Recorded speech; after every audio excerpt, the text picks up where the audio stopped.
morning. It is 11 o'clock. So we switched it's Matt's fault.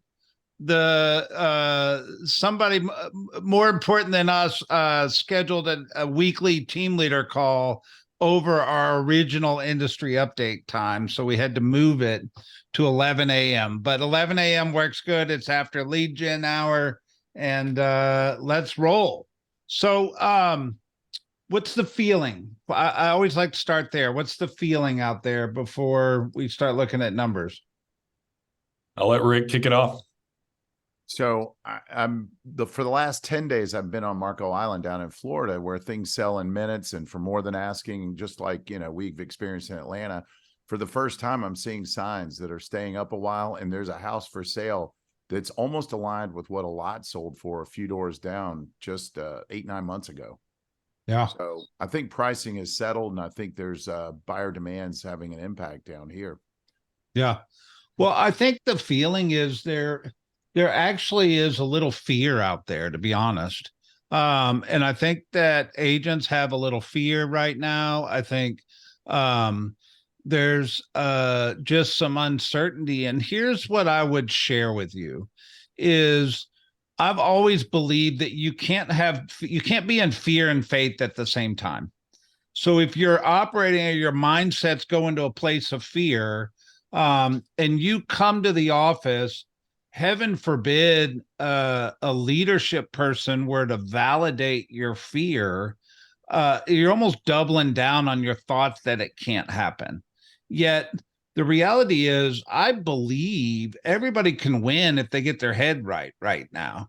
There is a way to win in real estate in every market, but it takes the four-letter word work, right? So, but you have to have faith. And one of the things we talked about last week at the regional meeting, and I'm probably going to talk about with our top agents on Thursday, but your mindset has everything to do with how you tackle this market. And it's normal to have fear. Yet the question is are you feeding the fear or the faith inside your head? And let's go. 100%. Yeah, we just came out of a meeting, so this is a little fresh in my head, but there's this great little 2-minute video by Jocko Willingham. It's called Good, and it's called The Mentality of Good. And it's all based around the premises that we talk a lot about, which is life is never happening to you, it's happening for you. And with that mindset and understanding that right now is probably one of the greatest opportunities to take market share than we've had in a long time in this industry, and around environmental indifference, like what is happening out there that has nothing to do with what is happening inside your head. And Brett, I think you were all over it when you said there's a little lack of clarity, confusion, because with clarity, certainty, and courage, you get consistency. And I think we have a lot of inconsistency right now in our businesses. And that's basically because people aren't clear. People don't have clarity. And you have to have clarity to get the courage to have the consistency. And I think that's why we're here, right? We're going to get real clear on what's actually going on in the numbers so we can have clarity and courage and commitment to be consistent in what we need to do to go out and accomplish what we really want to accomplish and have the best Christmases we've ever had, or the best 2024, whatever that is for you. Yeah. Well, you can't give away what you don't have. So you make a good point. If you've got clarity and consistency and confidence that there are values and you understand the market dynamics, you'll be more compelling. The thing that we're all going to fight as time goes on, if this thing doesn't amend itself or change, in some dramatic way, is consumer confidence and their perspective. So you can't give away what you don't have. And if your energy's off, you're going to attract off energy. So the big part of this is it's an intellectual game first, and then it's an emotional game. But without the emotional context, you're not going to inspire people to move forward. Yep. I'm reading in the news about all these buyer agent commission and this lawsuit and all this stuff. And if I let my fierce brain go, I'm going to go, oh, there goes all the commissions and nobody's going to make any money. Yet I actually did a giant research project, and I've got the actual data that shows what the MLS is showing right now. And it's nowhere near what I thought it would be. To my surprise. And it just goes to show sometimes our heads assume the worst or think the worst, but reality is never as bad as we think it is. And you just have to live in your faith. But anyway, let's look at some numbers here. So here's Fulton County. Let me just break it down to this year here. All right. So right now, active inventory, Fulton County, 754, active under contract, 39, pendings, 234, and closings are 259. If I go down here to these charts, I think what I want to look at today, gentlemen, is a comparison of what it looked like versus last year. So we're sitting here October 30th, active inventory at 754, as I said, 39 under contract, but we closed 259 properties the last 7 days. The week before, we closed 272. I'm going to scroll back a year. At the end of October 2022, we closed 273. And the week before, we closed 235. 235, 273. I come forward, 272, 259. Yeah. What do you think? Not a dramatic gap or difference. I mean, that was a year ago. Rates were 6.5 a year ago. They're 8 now.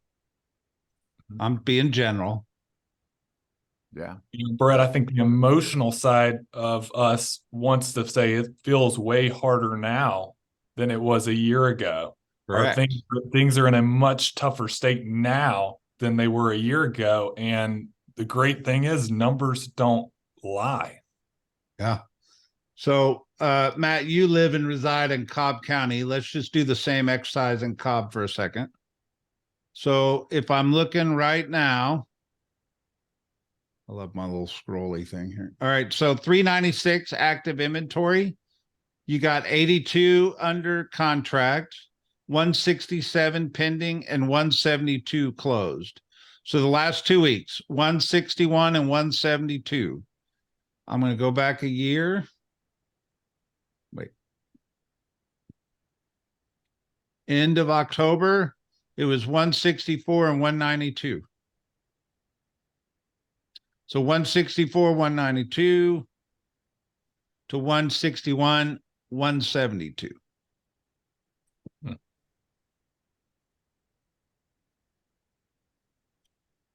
Yeah, maybe was that a 5% differential?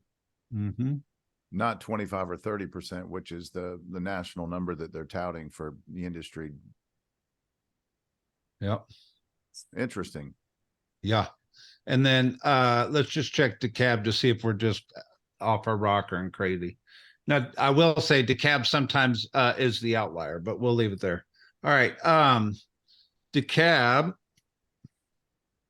456 on the active inventory, 16 under active under contract. That's drastically off. I'm wondering if these two numbers lag are in switched. reporting though that sometimes affects under contract. No, I think these two numbers got transposed. Oh, okay. I think it's 68 active under contract. 125 pending and 144 closed, with 161 the week before. So let's just do a 2-week total here. That's 305, right? 305's right. 305 going back. 2-week total was 151. And then 160 is 311. Is that right? I think, yeah, 311. Wow. What's the reality, Brett? What does this mean? Here's what it means is we're in our head. We're in our feels. We're in our head. We're not in just go. And if you're trying to operate on feelings in business, I mean, obviously when you're feeling good, that works in your favor sometimes, but there's not really a place for it. The question is if you just focus on what you're supposed to do today, you focus on being the best version of you can be, you're going to win one way or another. You're going to win. John Wooden, that was his entire message, his entire legendary career was just focus on being your best. Don't focus on the results. It's hard to say that because we're paid on the results, right? But the reality is just head down and do the activities. We know that the market's going to be whatever the market is. And the good news is that I'm just sitting here showing you guys, and we're discovering this together. It ain't much different than what it was a year ago. We just feel differently about it. And I would argue that the last downturn, if you looked at the raw numbers, there were still a lot of units moving, but it migrated from 1% REO and short sale to 60%. And so when you look at the current market, there's less than 1%. Yeah. So it's, one argument might be, well, there's volume, but somebody's getting a disproportionately unfair share of it because of a segment. Maybe it's new construction, maybe it's, someone who owns a big chunk of it, or a group, or maybe a company, but that's not the case. I think the market dynamics and diversity of opportunities still exists. And so the question then becomes, on the micro market level, is your micro market performing at or above the countywide number? Like, is your percentage? And if it's not, man, this is the time to start researching and predicting where things are moving and where the greatest opportunity lives. What price point, what neighborhoods, what areas, where's the greatest immigration? Where does supply and demand favor you? Yeah. We got a question in the chat said, are we maybe feeling a change from May rather than last year? We are, but no different than October felt from the previous May. And what I mean by that is we always feel a seasonality effect in October that feels slower than the summertime. So that's a normal, natural feeling. But I think the fear is coming from what we're reading in the paper, not even in the papers, online these days. Look at me, in the newspaper, Rick, from what the headlines we're reading, versus what reality is showing up, if that makes sense. There's a lot of clickbait out there. That's the bottom line. All right. I found another article that I thought was really eye-opening. And it's this home builders turn to incentives to draw in priced out buyer pool. If that's not clickbait, I don't know what is. But inside this article, it's talking about home builders and how they're moving inventory. But there's some really, really interesting data in here. It says housing starts increased 7% in September, which means my analogy is the builders have their foot on the gas pedal right now. The builders are betting on the future, which I find that a really good sign for our industry. 1, 2, 31% of the homes for sale in August were new construction. 1/3 of the inventory was new construction, compared to a historical range of 12 to 14%. Now, does that mean there's more new homes or less resale?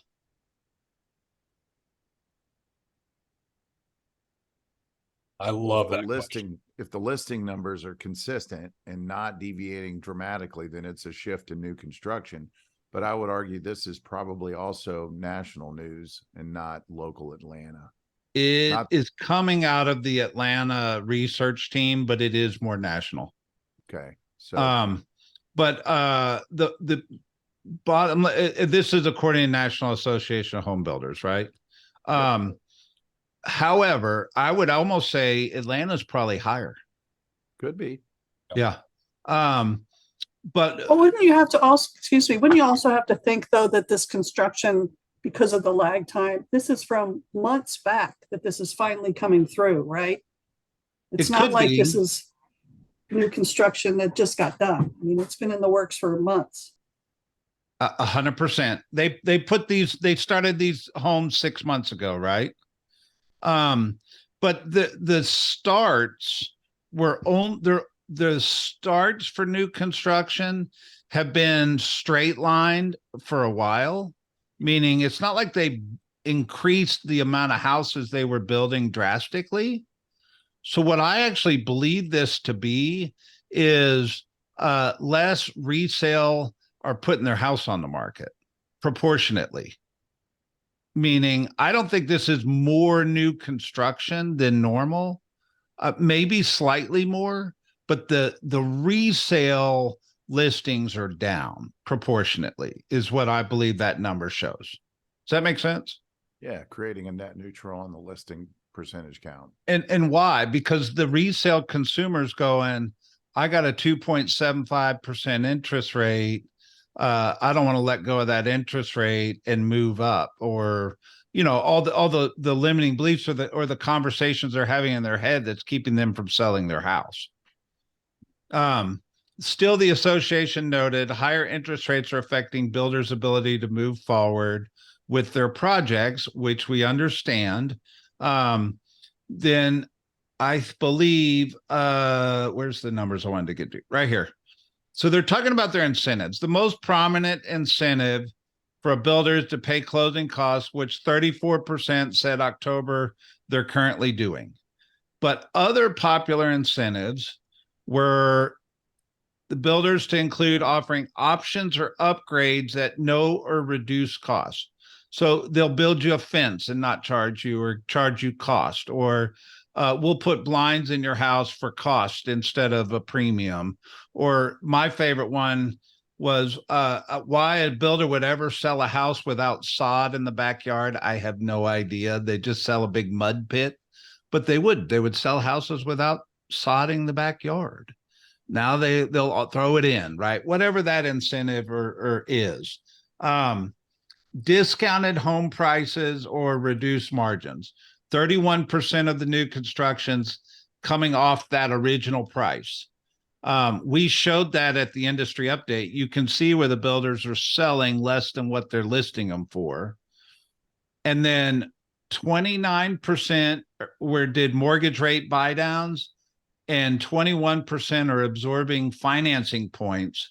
If you put those together, 50% of the new construction is giving some kind of mortgage incentive.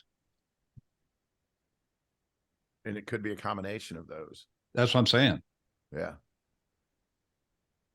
Sounds like opportunity to me for a savvy buyer agent. Yeah. But I also thought about this. So let's say I have a listing and that listing's not moving. What is typical language that shows up in MLS?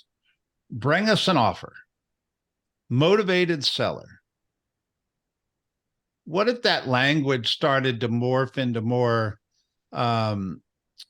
hey, we'll be creative with your buyer for their best case scenario. Tell us what your buyer needs and we'll work with you. I mean, it sounds like buyers care more about that than the price, but we don't realize on the seller side how to connect the dots to help the buyer get the preferred options to buy the house. But builders are bridging that gap. How do we help sellers bridge that gap? Just a thought. It's asking the right questions and using the right verbiage in your promotion to not look desperate, but look motivated. That's the key. Yeah. Yep. I thought it was interesting. I do believe new construction is such a big part of our market right now. And I want to make sure people are in tune with that. Obviously, this is saying it's 31%, but we'll leave it there. All right. Biden administration backs plans to convert more offices to homes. So I find this article interesting. So we know that there's a commercial office recession going on in the country because, the pandemic caused most people to go work at home and not everybody made it back. And there's a chunk of commercial offices that are vacant right now. So what they're saying is they're going to take some of these office buildings and convert them into residential dwellings. And I think you're going to see two things happen.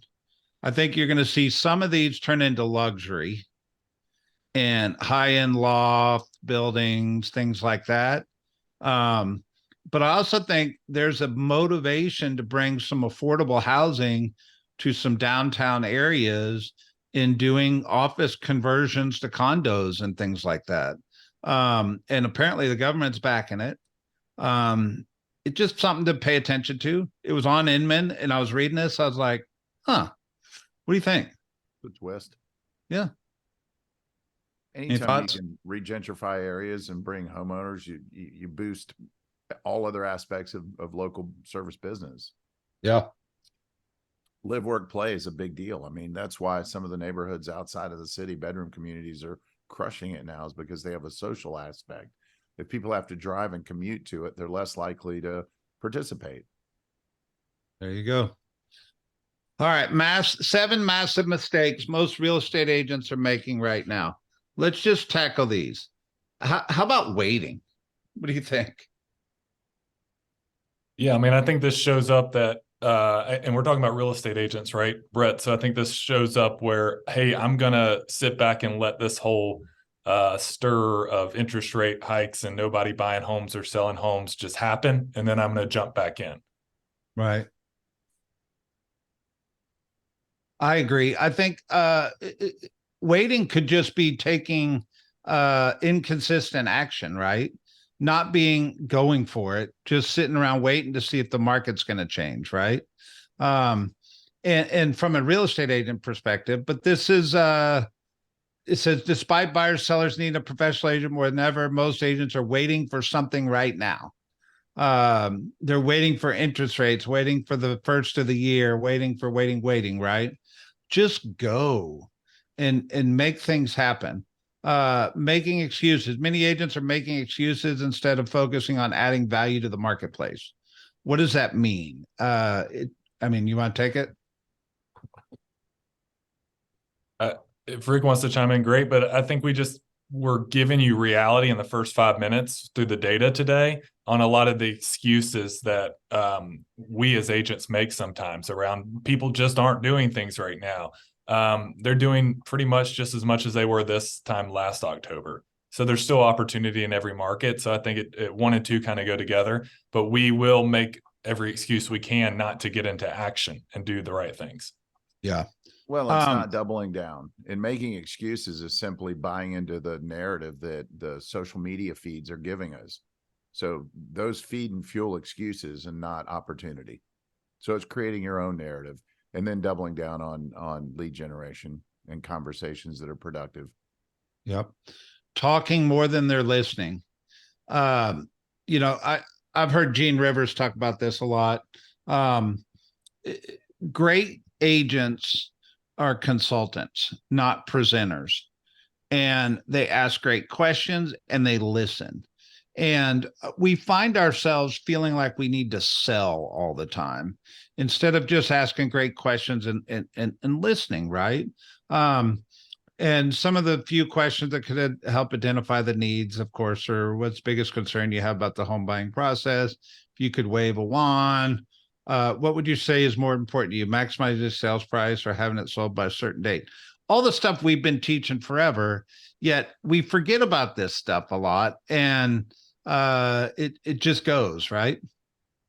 Yeah. The hard part's not disqualifying someone's opinion who's buying the bleeding edge or the social media feed. And the secret there is to ask them in advance, on the front end, what do you think? What do you feel? What do you believe and buy into? Then show them the data and go, how does that impact your opinion, as opposed to you telling them they're potentially wrong? Yep. Worrying about things they can't control. Ultimately, you can't control the positive or negative outcome of the commission trial. You can't control what the market's doing. You can't control all those things. It's no sense in worrying about it. The question is, can you just get your head wrapped around doing what you're supposed to do today, being your best version of yourself while you're doing it? And if you can stay focused on that, the worrying is not going to serve your good no matter what happens. So you just stay focused. Planning too much, I mean, here we are. We probably were pushing everybody to have a business plan right now, but this speaks more to the people that get paralyzed by the planning to where nothing happens. They Right. plan so much that they do nothing. That's not what we're talking about. I mean, that is what we're talking the about. ready, aim, aim, aim, aim, Aim, aim, aim, aim, aim, aim, aim. aim. Not keeping in touch. And the one I love the most is the biggest mistake they're doing is they're surrounding themselves with negative or inactive agents. You know, one of the worst places in a real estate office to hang out is at the mailbox. Yeah. And not Depends because on who, but yes. Huh? It depends on who you're hanging out with. That's true. But misery loves company. If you're in a place of fear, be careful who you share your fear with. You want somebody to bring you back to faith instead of validating your fear. That's why we hope that the professional leadership in our offices is somebody that's really good at helping people stay in faith and positivity and the way forward. And you turn to them instead of the agent down the hall that's struggling the same and is just not in a good headspace, right? But anyway, I think these 7 mistakes is just stuff we've talked about for years, right? It's just a matter of keeping your head in the game, head down, focused, and making it happen. Yet we know what to do, and it's just doing it. What do you got? Yes, just do it. There's Good. a reason that Just do it. that slogan works. Get up and do your job. Get up and have conversations, even if they're not as positive as you want them to be. And some of them are deferred opportunities. At least start planting seeds so that the deferred opportunity is your opportunity when it comes to fruition. Yeah, I would just add, Brett, I think we've been pushing it for a year, though, a lot of these conversations that we're having around mindset. I think the one thing that if I was an agent on this Zoom, I'd just get real clear and get clarity around what I want and why I'm showing up. Because we put a lot of reality in front of you today, and a lot of the obstacles and mindset of, hey, stay away from the negativity. Hey, stay away from just thinking everything's gone to shambles. We just showed you data. It hasn't. If you're still not doing what you need to do and not clear on what you need to do, it may actually be that you're not clear on why you're showing up.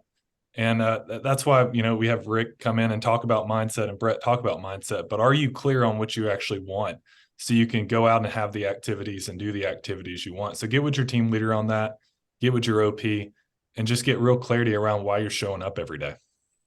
Yeah. Boom. And if someone asks you, is now a good time to buy? Your answer should be unequivocally yes. But the qualifier is it depends on what you want and why you want it. Let's talk through it, because motivation stems from life experience and opportunity. And I've constantly, my father asked me this the other day. He's looking at another property down here, and he said, is this a good time to buy? And I said, Dad, historically, when has it ever been truly a bad time to buy if you held that property for any amount of time and had an experience you're excited and proud of? And he was like, well, damn, hadn't thought about it that way. I love that, bro. I mean, Rick, I love that, because I think I was talking about the agent side, but you're talking about the consumer side. And a lot of times we just talked about, we rule people out so quickly. We don't ask the question of, has it be, excited about it, and then ask, why are you thinking about that? Well, what's got you even pondering the decision of making a move, and hear more about that for motivation. You're exactly right. Yeah. Best time to buy real estate now and any time in the past. Boom. Rick, what are you going to be for Halloween? I may dress up as a realtor. I don't know. There you go. Don't scare anybody. All right. Y'all have a good one. See y'all. Bye.